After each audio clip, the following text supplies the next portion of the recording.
Čau. Zase ten blbec v tílku, že?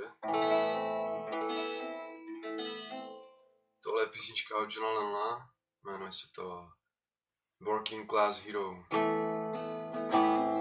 Jsem jako prostě dělnická třída, hrdinové dělnické třídy.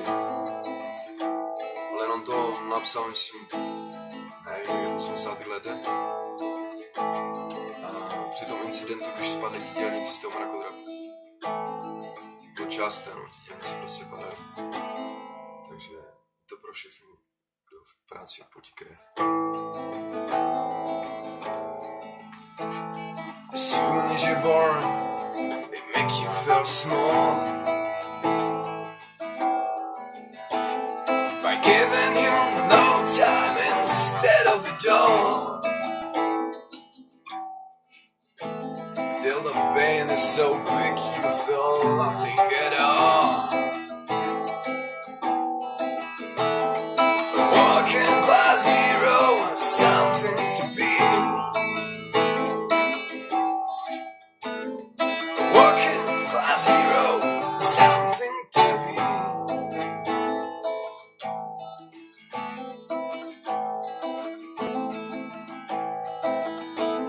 They hit you at home and they hit you at school. They hate if you're so clever and this bun's a fool. Till you're so fucking crazy you can follow the rules. A working class hero is something to be. A working class hero is something to be. Working class hero is something to be.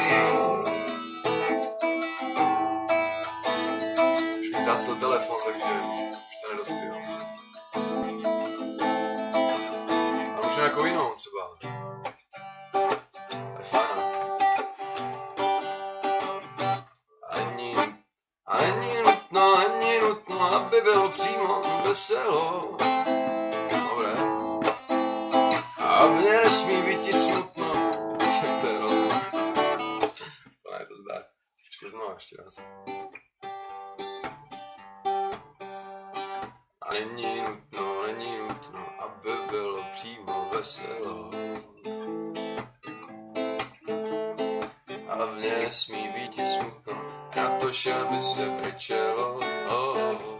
A chceš-li trapse, že ti v kapse a zlaté mince nechřestí. A nemít žádné kamarády, tomu já říkám neštěstí. A dobré, ne?